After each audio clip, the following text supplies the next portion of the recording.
बाहर जा रहा था तो वो दरवाजे पे खड़ी थी। बैगन बोली कहाँ जा रहे हो? मैंने कही मैं जा रहा हूँ मरने।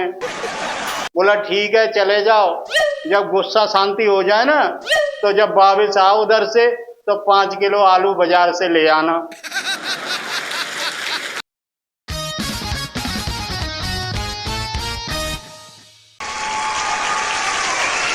मैं नौकरी करनी आया देहरादून, किया पत्नी को अपनी टेलीफोन।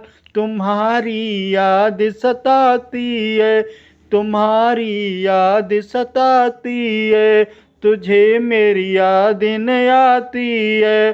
फोन तू मेरा नहीं उठाती है, फोन क्यों मेरा नहीं उठाती है। शर्म तुझको नहीं आती है, फायदा ना जायज उठाती है। कहीं गुलछर्रे उड़ाती है, कहीं रे रंग रलियां मनाती है। फोन क्यों मेरा नहीं उठाती है। आप सभी को नमस्कार। आप लोग कैसे हैं? आशा करता हूँ आप लोग अच्छे होंगे, स्वस्थ होंगे और मस्त होंगे। सिद्धू पाजी, मैं भी एक पत्नी पीड़ित इंसान हूँ। मैं आप लोगों को सत्य बताता हूँ, न तो पत्नी के सामने गुस्सा कर पाता हूँ, न मैं कोई शायरी सुना पाता हूँ। एक दिन मेरा झगड़ा हो गया, मैं गुस्से से बाहर जा रहा था तो वो दरवाजे पे खड़ी थी। बैगन बोली कहाँ जा रहे हो? मैंने कही मैं जा रहा हूँ मरने। बोला ठीक है चले जाओ, जब गुस्सा शांति हो जाए ना तो जब वापिस आओ उधर से तो 5 किलो आलू बाजार से ले आना। और सिद्धू साहब जी क्या बताऊं, मैं उसके सामने शायरी भी नहीं बोल पाता हूँ। मगर क्यों? मैंने एक दिन दिल वाले की शायरी बोलना चाहिए कि हमें तो अपनों ही ने लूटा, गैरों में कहाँ दम था। किश्ती भी मेरी वहां डूबी जहाँ पानी बहुत कम था। तोबा तोबा तोबा, थारा मूड खराब कर दिया। अब पता है कि पत्नी बिना जवाब दिए रुक नहीं सकती है, वो मेरे से भी ज्यादा टैलेंट। उसने तुरंत मुझे शायरी में ही जवाब दिया। बोली तुम पूरे थे ही गधे, तुम्हारे भेजे में कहाँ दम था। तुम वहां क्यों गए बेवकूफ जहां पानी इतना कम था। और बोली मेरी बात सुनने की तुम्हें आदत नहीं है तो मेरी बात पर अमल कर जाइए। ऐसे रोने धोने से क्या फायदा, ऐसा करिए जहर खाइए और मर जाइए। ये है भैया बीवियों के हाल। एक दिन घरवाली बोली ऐसा करना, जब बाजार को जाओ तो हल्दी ले आइयो। हल्दी खत्म है गई है, जब बाजार जाओ तो हल्दी ले आइयो। मैं सारा सामान ले आयो पर भाई हल्दी भूल आयो।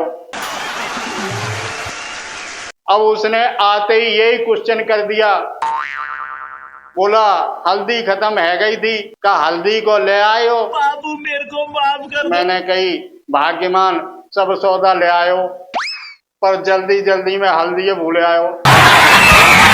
अब फिर कहा भैया, उसे गुस्सा आया, उसके हाथ में बेलन था, उसने फेंक के मारा तो भैया मेरी टाट फूट गई है। अब मैं जैसे ही घर से बाहर निकला तो मेरी पड़ोसिन चाची बैठी थी। बोली लाला ये तो भाई शर्मे का है गो। अब मैं उन्हें कहा बताओ तो कि बीबी ने बेलना मारो है। मैंने कही चाची कछना है गो, रात को मैं सीढ़ियां चढ़ रहा हूं तो सीढ़ियन से गिरे गो तो चोट लग गई। अब वो चाची बोली बेटा जा मैं हल्दी लगा ले तो। फिर मैं गया डॉक्टर के पास। जब डॉक्टर के पास गया, डॉक्टर ने पट्टी करी, इंजेक्शन लगाया, दवाई दी और जैसे ही दवाई लेके चलने लगा तो डॉक्टर साहब बोले भैया बात सुनो, जब जा रहे हो तो शाम को 1 गिलास दूध में हल्दी डाल के पी लियो। अब भैया इन दोनों को कौन समझाए कि अगर हल्दी होती तो ये फड्डा काय को हो, तो मेरी टाट काय को फूटती। अब सिद्धू साहब, ये पत्नी का सारा अत्याचार देख के मुझे महिला नाम से नफरत हो गई। अब मैं जब भी बाहर नाश्ता करने जाता हूँ तो ठेली वाले से बोलता हूँ, भैया 20 रुपए के कचौड़ा दे दे। वो बोलता है, अरे साहब ये कचौड़ा नहीं है, ये कचौड़ी है। तो मैंने उससे बोला, भैया ऐसा कर 250 ग्राम जलेवा दे दे। फिर मैं एक दिन सुबह सुबह निकला सब्जी मंडी। जैसे ही सब्जी मंडी निकला तो सकाल बोला, सुबह सुबह सब्जी मंडा क्यों गया? मैंने उससे कहा, सुबह सुबह सब्जियां मंडा इसलिए गया, सवेरा होता है और शाम होती है, इसलिए मैं शाम को नहीं गया। फिर मैं दुकानदार के पास गया और दुकानदार से बोला, भैया ये बता, ये भाजी का मैथा क्या रेट दिया है? दुकानदार बोला, ये मैथा नहीं है, ये मेथी की भाजी है। फिर मैंने कहा, अच्छा इसको छोड़ दे, ये बता ये गोवा क्या रेट दिया है? वो बोला, ये गोवा नहीं, ये गोभी है।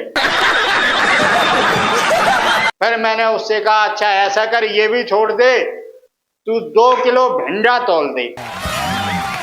अगर बात समझ में आई हो आप लोगों के तो ताली बजाइए और देखते रहिए टप्पू कॉमेडियन नंबर 1 शो। इसी के साथ मैं आपसे विदा लेता हूं।